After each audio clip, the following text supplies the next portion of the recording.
Primero que todo, muchísimas gracias a todos por venir a esta charla. Yo me llamo Esther, llevo un par de años más o menos en el mundo de la inteligencia artificial como desarrolladora e ingeniera, pero como podéis intuir por el nombre de esta charla, no tengo un perfil de ingeniería. Mi pasado, pues yo vengo de la humanidad, las humanidades, especialmente de la parte de lingüística, ¿vale? Estudié filología hispánica, seguramente aquí nadie ha escuchado esa carrera nunca, pero bueno, tiene dos variantes, lingüística y literatura, pues yo soy de lingüística. Cuando terminé la carrera, pues me especialicé en lingüística computacional y de ahí pues di el salto ya a un puesto pues más de ingeniería, desarrollo, etc. ¿Qué pasa? Que para mí fue bastante curioso cuando llegué al mundo de la IA ver que había lingüística por todas partes, pero que absolutamente nadie la mencionaba nunca, ¿vale? O sea, está ahí. Entonces, bueno, tengo esta charla como objetivo para poder divulgar un poquito sobre lo que es la lingüística, un poquito sobre qué es la lingüística dentro de la IA y pues dar un poco de conciencia sobre esta presencia, ¿vale? Entonces, bueno, sin más dilación, no sé por qué, vale. Vale, tengo dos objetivos con esta charla. El primero, como os he comentado, hablar un poquito de los niveles que conforman la lingüística y daros un poco ese conocimiento de la lingüística dentro de la IA, abordándolos cada uno poco a poco. ¿Qué pasa? Es enorme todo lo que quiero contar, entonces voy a hacerlo con pequeños ejemplos y con pequeñas aproximaciones, ¿vale? No voy a poder abordarlo todo. Y luego, el segundo objetivo que tengo, que es el que más me interesa, es que, bueno, daros un poco de conciencia de por qué considero que es tan importante la lingüística dentro de la IA, sobre todo como usuarios, como desarrolladores, como cualquier perfil que trabaje o que use la IA, ¿no? Sobre todo para esa calidad de los modelos, tanto de los sistemas, la interpretabilidad de todos estos. Y bueno, yo con que una persona se quede con esa conciencia, me conformo. Vale, pues el primer nivel de la lingüística, uno de los que voy a hablar, es la morfología. La morfología, seguro que no suena a muchos, no pasa nada, es la parte de la lingüística que se dedica a estudiar los morfemas, que son las unidades mínimas de significado que tenemos en la lengua, ¿vale? Claro, yo cuando llego, pues estudio qué es la tokenización, por ejemplo, que es lo que voy a hablar ahora, y veo que es literalmente morfología, pues me quedo impactada, ¿no?, con esto. Entonces, la morfología se puede ver, como ya digo, en la tokenización, también en la lematización, que es el primer paso de cualquier pipeline de inteligencia artificial, ¿vale? Voy a hablar, un poco de disclaimer, de la inteligencia artificial aplicada a lenguaje, lo que se llama el NLP. Hay otro mundo, que es el de la visión por computación, ahí no entro, no es mi campo, pero en el de NLP, en el lenguaje, sí. Entonces, cualquier pipeline, cualquier modelo, tal y como los conocemos ahora mismo, el primer paso que siempre llevan es la morfología. Es esa tokenización, buscar cómo podemos partir una oración para que tenga el significado mínimo, ¿no? Entonces, esto lo vamos a ver en muchos modelos. Dentro de los transformers, que es una arquitectura que a mí me encanta porque es muy lingüística, y ahora vamos a ver por qué, lo podemos ver porque cuando nosotros tokenizamos, lo que estamos haciendo es tokenizar casi todas las veces por debajo de las palabras, que se llama subword tokenization, ¿vale? Y ese subword tokenization es ir a ver esos morfemas. Os he puesto aquí un ejemplo que tenemos de la palabra tokenización, nunca mejor dicho, que lo que hace es diferenciar el morfema raíz, que se llama, del morfema derivativo, ¿no? Y aquí tenemos un ejemplo muy básico de por qué esto es importante. No es lo mismo tokenizar, tokenización, tokenizador. Entonces, esta diferenciación que hacemos los modelos va a la unidad mínima de significado. Insisto que son los tokens. Y también no es casualidad que la mayoría de los tokens sean un conjunto de unas 4 letras, seguro que esto os suena, 4 caracteres. También va de la mano con cómo son los morfemas en la vida real, en la lingüística, ¿no?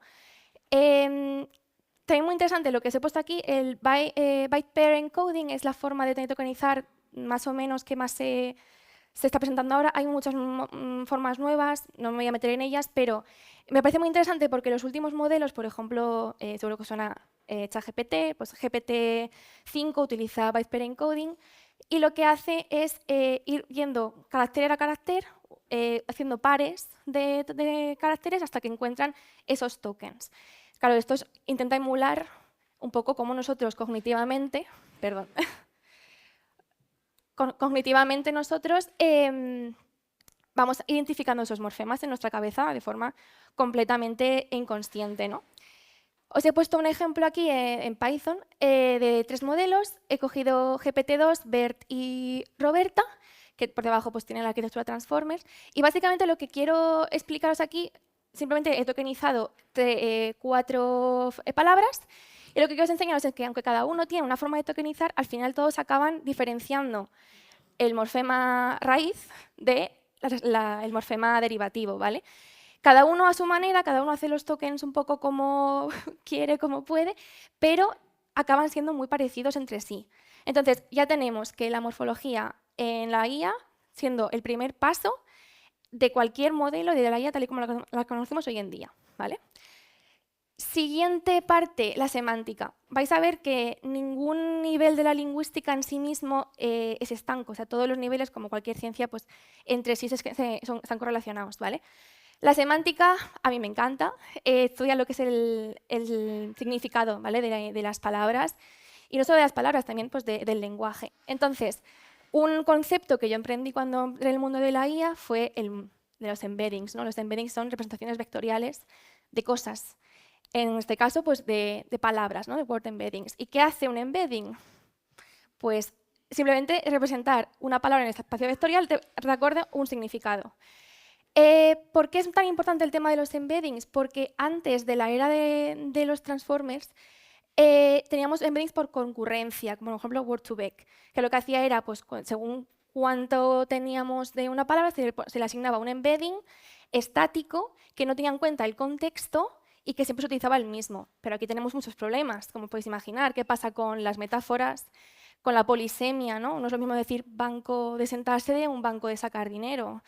Todos estos problemas lingüísticos se tienen en cuenta y fueron una revolución cuando aparecieron nuevos tipos de embeddings, que son los embeddings dinámicos, que dependiendo del contexto van a tener una representación u otra. Y esto, una vez más, es el segundo paso de cualquier pipeline de inteligencia artificial aplicada al lenguaje. Y para mí pues, fue increíble saber que la semántica era tan importante dentro de esta pipeline. Y de hecho, para más INRI, estos tipos de embedding, que son los que hoy en día conocemos, aparte de ser la base de muchos sistemas de IA, tal y como lo conocemos hoy en día, también, lo que os cuento aquí, se basa en la teoría distribucional del lenguaje. Aquí os he puesto una frase de Firth, que es un lingüista.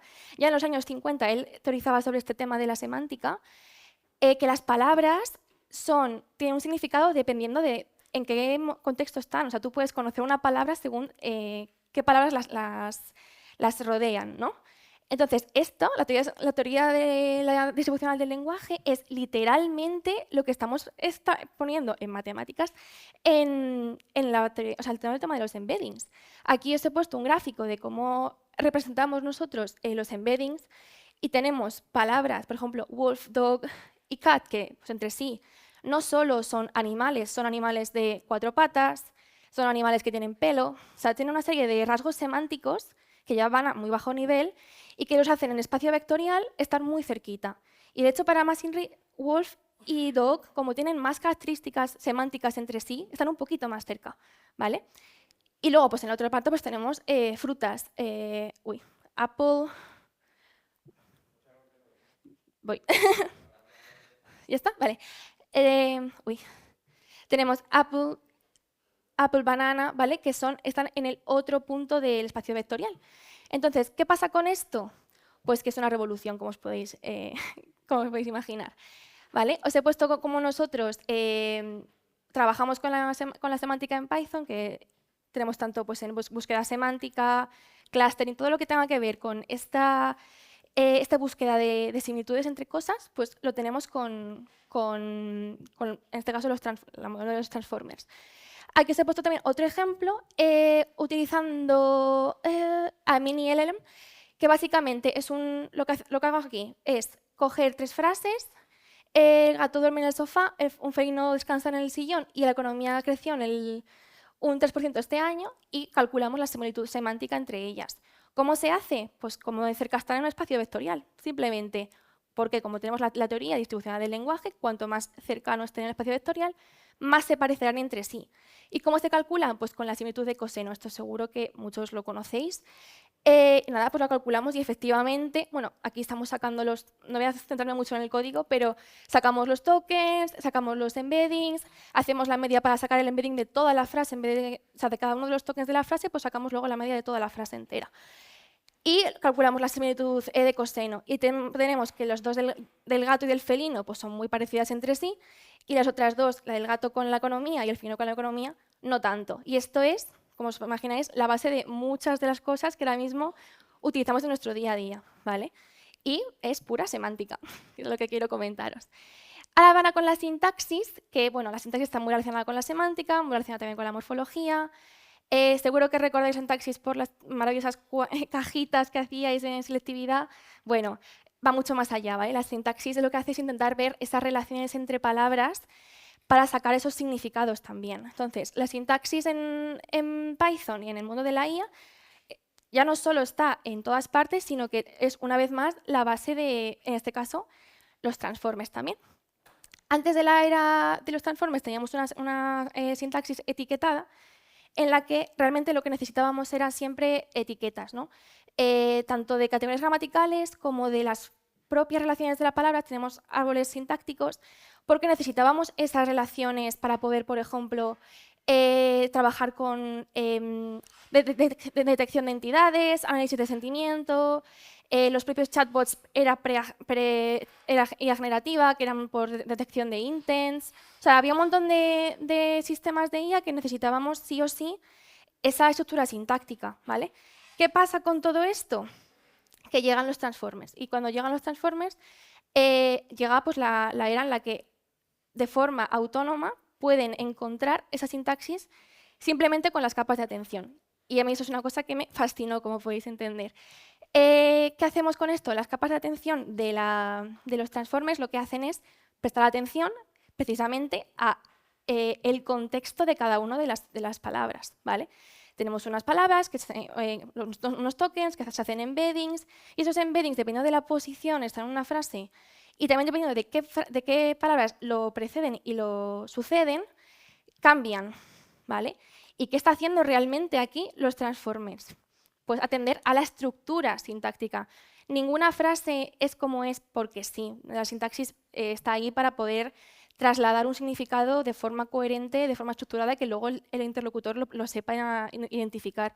De hecho, ahí tenéis pues, ejemplos de gente que dices, no sé qué has dicho porque no lo has expresado bien, ¿no? Porque no está bien sintácticamente estructurado. Entonces, ¿qué pasa con esto? Que las capas de atención, al identificar estas relaciones, son la base de lo que es la IA como lo conocemos hoy en día, porque fue la gran revolución que hubo con la era la llegada de GPT, etc. Entonces, no es casualidad entonces que la distribución de esa atención sea buscando relaciones sintácticas y, por tanto, relaciones semánticas. Os he puesto aquí, por ejemplo, un ejemplo de una anáfora. Una anáfora simplemente es cuando yo digo, tengo una prima que se llama Laura, la vi ayer, ese la es a mi prima Laura, ¿vale? Entonces, eso nosotros como humanos, como personas que utilizamos el lenguaje, lo hacemos inconscientemente todo el tiempo, pero un sistema tiene que aprenderlo. ¿Cómo lo aprende? Con atención. Entonces, vamos a ver ahora en un ejemplo de Python cómo los tokens, la capa de atención, va a prestar atención a ciertas palabras para poder sacar el significado que tiene esa palabra en sí misma, ¿vale? Aquí tenemos otro ejemplo, con la gata negra duerme en la alfombra. Pues vemos que gata tiene mucha atención a la, porque es el determinante que lo precede, junto con negra y duerme, porque es el adjetivo y encima es el sujeto de ese verbo. También con alfombra, ¿no? Que tiene atención a duerme porque es donde se duerme, y también pues, a lo que conforma su sintagma, en la, que es el lugar. Entonces, bueno, esto, como comprenderéis, pues al final los transformers hicieron el paso de los post-taggers, que son sistemas que etiquetan categorías gramaticales, junto con los parsers, que son estas arquitecturas de árboles sintácticos, a simplemente poder ir por libre y con la atención, con todo lo que hay por debajo de las redes neuronales, pues poder identificar esas relaciones y poder luego llegar a incluso generación de lenguaje por sí mismo. Entonces, os he puesto un ejemplo aquí, ¿vale? He utilizado una variante de BERT y simplemente pues, cogemos los tokens, cogemos las atenciones y cojo la última capa de la red neuronal y una única cabeza, ¿vale? Y sabemos que por debajo de estos modelos hay miles y miles y miles de capas, de ahí viene pues, todo el coste que tienen estos grandes modelos. Y simplemente pues, os he cogido una frase que se llama "My cat is chasing a mouse", que bueno, está tokenizada, como veis, porque chasing se diferencia en dos, el morfema raíz del morfema derivativo es un verbo, y vemos las atenciones, os las he puesto aquí con Matplotlib, muy sencillito, y vemos que cat obviamente tiene atención un poquito más de azul con my y con is chasing, porque es el sujeto del verbo, pero también tiene un poquito de atención a mouse. ¿Por qué? Porque es el agente, es quien está cazando o persiguiendo al ratón, ¿vale?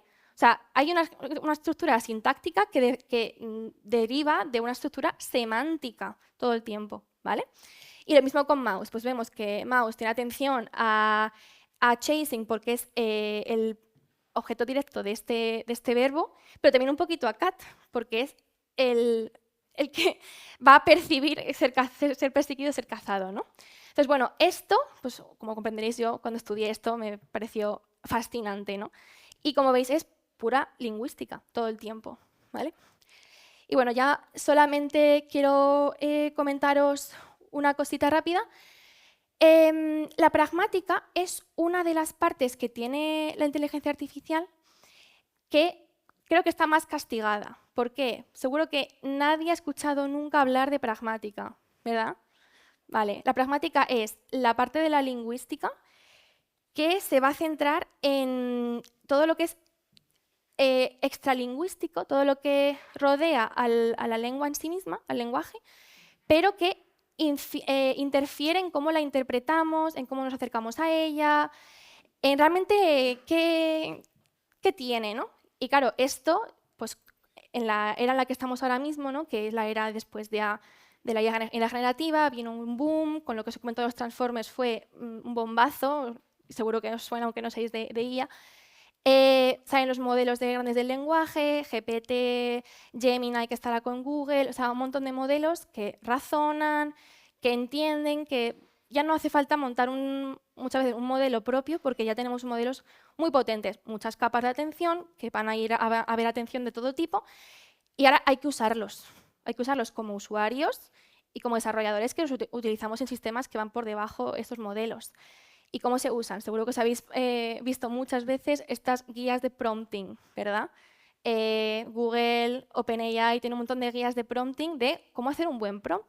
¿Y qué pasa con un prompt? Al final es un acto de habla. O sea, yo te estoy diciendo a un modelo cómo tiene que actuar o qué quiero que haga y aquí viene la gracia. ¿De qué forma? ¿Cómo lo digo? ¿Cómo lo hago? Y esto todo lo estudia la pragmática, ¿vale? O sea, yo ahora, cuando estamos hablando con una persona, pues la forma en la que te diriges a esa persona va a interferir mucho en cómo esa persona lo percibe, cómo esa persona le llega el mensaje, si actúa o no en consecuencia, y esto pues es la magia que hay en la pragmática. Vale, pues un prompt, hoy en día, un buen prompt, es bueno porque sigue las reglas de la pragmática. Me interesa mucho el primer punto, que es las máximas de Grice. Voy a hablaros de diferentes pragmáticos. El primero de ellos es Grice, que él simplemente estableció hace muchos años que para que haya un buen acto comunicativo tiene que seguir 4 máximas. Calidad, es decir, que lo que estoy diciendo sea verdadero, sea real, ¿vale? Una calidad de la transmisión. Cantidad, que esto es muy importante, decir lo justo y necesario sin pasarme y sin quedarme corto para poder trasladarlo. Relevancia, pues que lo que estoy diciendo tenga sentido, ¿no? O sea, si no, complicado. Y el modo, la forma en la que tú te comunicas es súper importante, Al final, comunicarse es en sí mismo también un arte muchas veces, y seguro que lo habéis visto. Entonces, de hecho, los grandes oradores, políticos, etc., tienen clases de pragmática, ¿vale? No me lo estoy inventando. Entonces, un buen prompt es un prompt en el que se sigue estas máximas. No es lo mismo yo decirle como usuario a ChatGPT, que estoy segura de que todo el mundo aquí usa ChatGPT para algo, no es lo mismo pedirle algo con un por favor que sin el por favor. Hacer la prueba, no te va a responder igual, ¿vale? No es lo mismo decirle una cosa con un contexto en el que le copio y pego no sé qué, oye, explícame esto. Pues no va a ser lo mismo que si le doy un contexto un poco más reducido, se lo explico con otras palabras, etc. Entonces, todo esto sigue las máximas de Grice, ¿vale? Y, muy importante, el contexto compartido, que es lo que os comentaba. Un modelo del lenguaje, en ChatGPT pues ya se encargan también por debajo de que esto pase, no tienen idea de quién eres, de a qué te dedicas, de nada. Entonces, tienes que tener ese contexto compartido todo el tiempo, ¿vale? Y esto es lo que es la pertinencia que tiene toda la pragmática. También, importante en el prompting, casi siempre que utilizamos prompting hacemos uso de los actos de, bueno, es un acto de habla directivo, ¿vale? Los actos de habla simplemente es una forma de clasificar cómo son cuando yo me comunico con alguien, y los directivos son aquellos que dan órdenes. Casi siempre que hablamos con un modelo es para pedirle, preguntarle o decirle algo, pero siempre con una intención de petición. Vale, pues si tu prompt es capaz de dar esa petición de la mejor forma posible, es cuando conseguirás los resultados que tú quieres. Seguro que os ha pasado una vez que le pides no sé qué y empieza a alucinar, pues porque a lo mejor la forma de hacerlo no ha sido la mejor. De hecho, el tema del acto directivo, lo que os comentaba, un acto directivo suelen ser órdenes o peticiones que también son pura pragmática, porque un acto directivo en sí mismo es un acto. Pedir algo es, aparte de decirlo, es pedirlo, ¿vale? En cuanto yo lo verbalizo, se lo estoy pidiendo. Entonces, todo esto, una vez más, lingüística todo el tiempo. Y una cosa que es muy importante y que seguro que lo habéis visto alguna vez, el tema de la ambigüedad pragmática. Esto se centra sobre todo en el principio de pertinencia de relevancia de Sperber y Wilson, también otros pragmáticos muy importantes, que establecieron que al final, en un acto comunicativo de cualquier tipo, el principio de relevancia se basa en que el interlocutor va a intentar entenderte con el mínimo esfuerzo cognitivo, ¿vale? Y con la interpretación más sencilla que para él sea. Yo aquí vengo a hablar de, yo qué sé, biología, pues seguramente cuesta un poco más que en una facultad de biología de la universidad, ¿vale? Entonces, ¿qué pasa con esto? Que nosotros no somos conscientes de que al final estamos todo el tiempo pidiendo, haciendo cosas en nuestro contexto. Entonces, yo tengo mi contexto, lo que yo conozco, lo que yo sé, pero el modelo no, ¿vale? Entonces, un ejemplo muy tonto. Yo os pregunto en inglés, what is Python? Y todo el mundo me decís, un lenguaje de programación, tal. Yo hago esa pregunta a un biólogo y me va a decir, una serpiente, ¿no? Entonces, esa ambigüedad pragmática que tenemos aquí, porque estamos en este contexto, no la tienen normalmente los modelos. Hombre, ChatGPT están ahí, tiene todo tu historial, o sea, lo conoce, pero ¿me entendéis? Que un buen prompt tiene que tener todo esto en consideración, y al final es todo pragmática, ¿vale? Es todo lingüística ya usando el lenguaje. Otras aplicaciones que me gustan mucho comentar, también que son pragmática pura, por un lado, los Retrieval Augmented Generation, no sé si os sonará, es lo que hay por debajo de muchos sistemas de IA que tienen que ver con búsquedas en bases de datos, o etc. Al final están intentando buscar lo más relevante para una pregunta que tú has hecho, para una consulta que quiero mirar, y todo eso pues tiene que, aparte de basarse obviamente en similitud semántica, como os he contado antes con la similitud de coseno, también actúa como un filtro de pertinencia, o sea, tengo que decirle algo que sea pertinente a lo que me ha preguntado. Y también el context engineering. Seguro que alguna vez habéis hablado de este tema, sobre todo en LinkedIn, está muy de moda.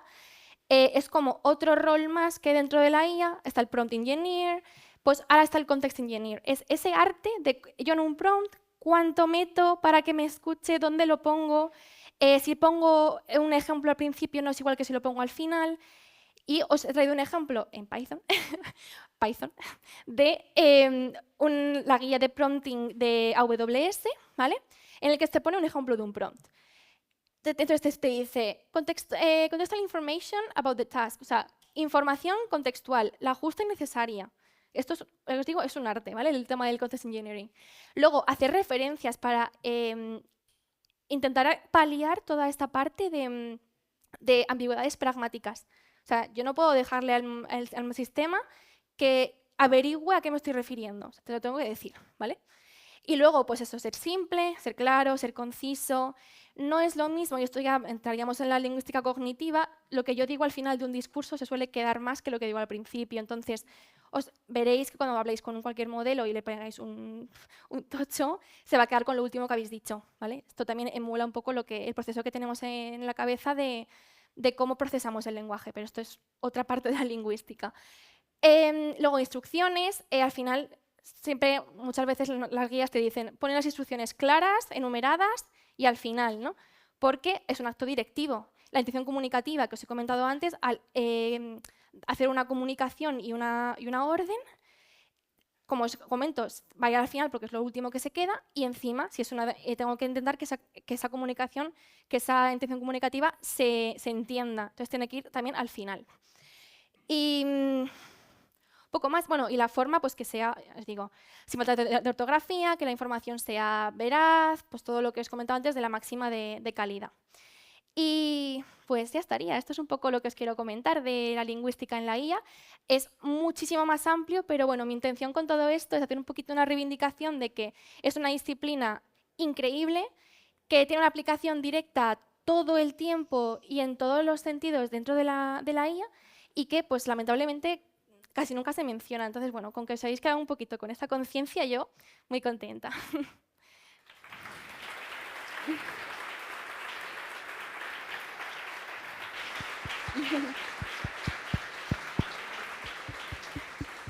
Vale. Pues preguntas o sugerencias. Tienes 10 minutos para preguntas. Vale. Vale. Sí, sí, pero lo que quieran. Me dice a quién quiere que vaya y le Lo que quieran ellos. Vale. Me da igual. No creo yo que quiera la gente. Hola, no se escucha, ¿no? Habla fuerte. ¿Preguntas a alguien? Allí.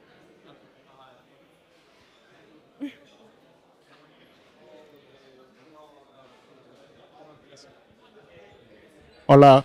Hola.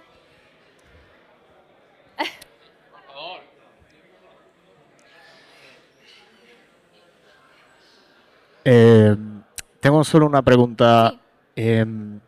Por la naturaleza de cómo funcionan los LLM, sabemos que es muy difícil lograr o tratar de obtener algo un poco determinista, Sí. pero ¿dirías que concentrándose en todo esto, en la pragmática, vamos a hablar de probabilidades, tendríamos más chances de obtener resultados más consistentes para labores muy, muy específicas?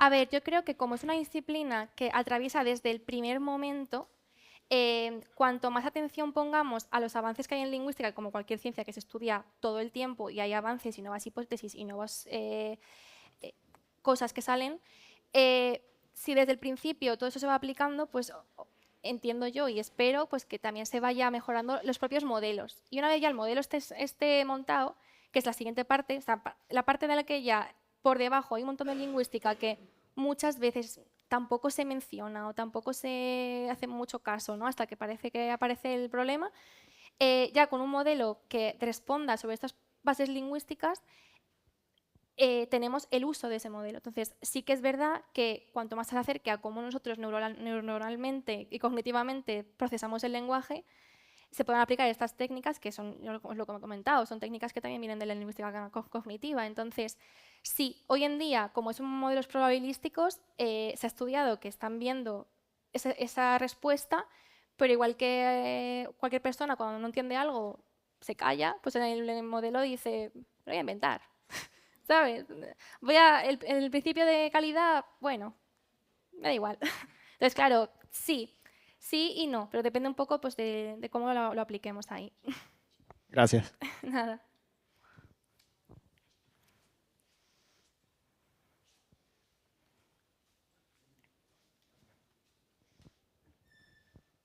Bueno, tenía una pregunta, pero por completar un poco Sí. justo lo que has dicho es precisamente eso. Es que yo creo que los Transformers o todos los modelos basados en Transformers no buscan ese determinismo. Claro. Podrías forzarlo, es decir, los Transformers tienen parámetros como la temperatura, el top K, el top P.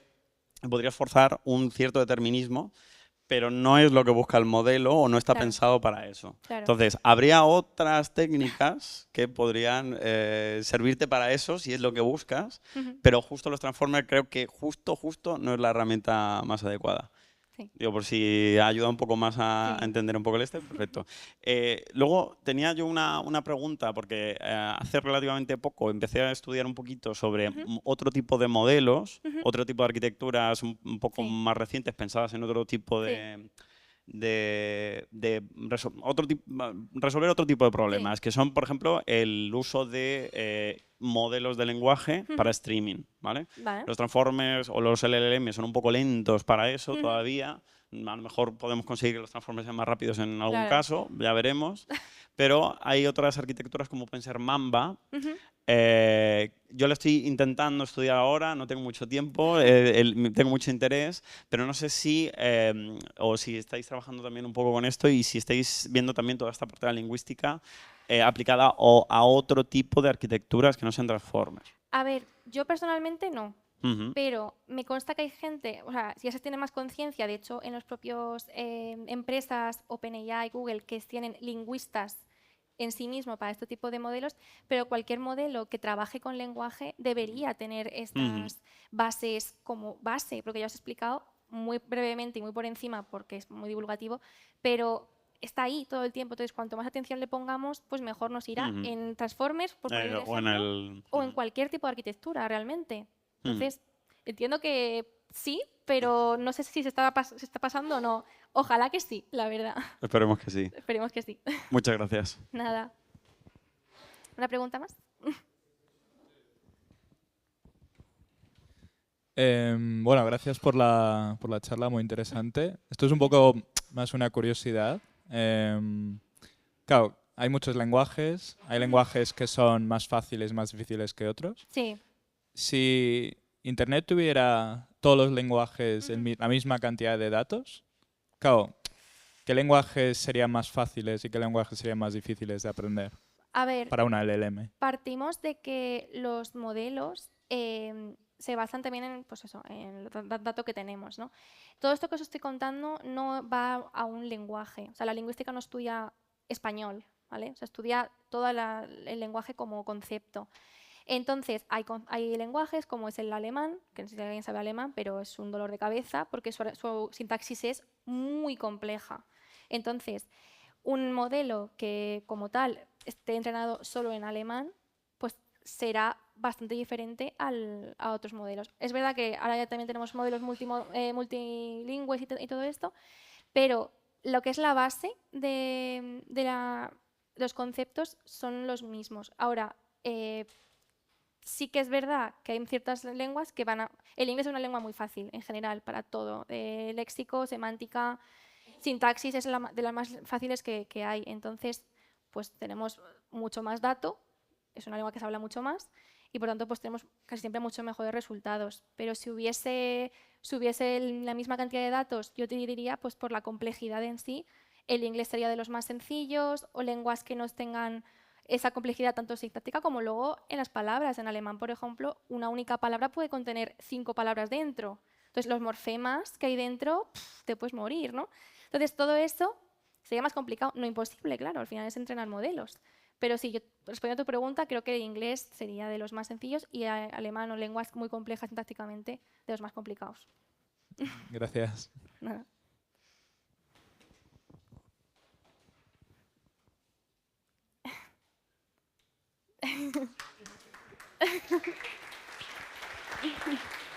Gracias. Vale, sí, perfecto. Perfecto, perfecto. ¿Crees? Sí, sí, sí. Sí, sí, sí, sí. Ok. Hola, gracias por la charla, la verdad que muy interesante. Gracias. Cuando hablaste de morfología, morfemas, mostraste un ejemplo en el que 3 modelos, creo, ¿Sí? no consideraban, o sea, como que dividían en distintos diferente. morfemas a las frases. Sí. Que no exista esta, bueno, ahí está el, Aquí, ¿verdad? exacto, eso. Que no exista esa uniformidad, sobre todo en esta fase. ¿Podemos decir que eso ya desde el vamos, o sea, está mal? ¿O hace que el resultado sea malo? ¿O no? No es que sea malo, o sea, es la forma que tienen ellos en diferenciar la forma en la que se van a aproximar luego a la palabra. Pero sí que, aunque no es exactamente igual, yo aquí os he puesto GPT-2 que utiliza BPI, que es el que os he comentado antes, que tiene pues, una forma un poquito más parecida a lo que se llama un morfema nuestro en castellano. No es que estén mal, porque si os fijáis, sí que consiguen diferenciar lo que se llama un morfema en castellano, hablar, todos, ¿vale? Que luego dentro de la raíz, de la misma raíz, como habla, o ap, pues diferencia la B de la L no es tan significativo como que me sepa diferenciar bien un morfema raíz de un morfema derivativo. Y es verdad que en sí mismo, pues estos modelos consideran que una L ahí tiene un rasgo más de diferenciación al resto del app. Pero no es que esté mal en sí mismo. Es cierto que cuanto más se aproxime a lo que es nuestros morfemas reales, pues entiendo yo, esto es una función mía, mejor luego funcionará el embedding y todo lo que hay por detrás. Claro. Pero también lo que os comentaba antes, el BPI es como se está haciendo ahora. Me consta hace no mucho que vi otra forma de hacer encoding de los morfemas, con lo cual, como siempre es una ciencia, están constantemente sacando cosas nuevas, o sea que al final digo yo que irá mejorando, espero. Pero no es que esté mal, ¿eh? O sea, pero existe en lingüística, Ajá. existe como el concepto de morfología o de morfema que está bien, que es correcto. Lo que está pasando ahora es que se están buscando o descubriendo nuevos métodos para aproximarse. Aproximarse, claro. Pero estos son los primeros. Claro. Okay. También os estoy hablando de GPT-2. O sea, este modelo hoy vamos, está enterrado y más que enterrado. Es verdad que es complicado llegar a los modelos hoy en día, a lo que hay por debajo, porque a veces son más opacos, pero me consta que son cada vez más cercanos a cómo... Bueno, de hecho, esa parte de razonamiento que se supone que tienen los modelos se basa también mucho en esto. Entonces, sí, vamos avanzando hacia el mismo punto. Gracias. Nada. Vale, pues muchas gracias a todos por las preguntas y por venir. Genial.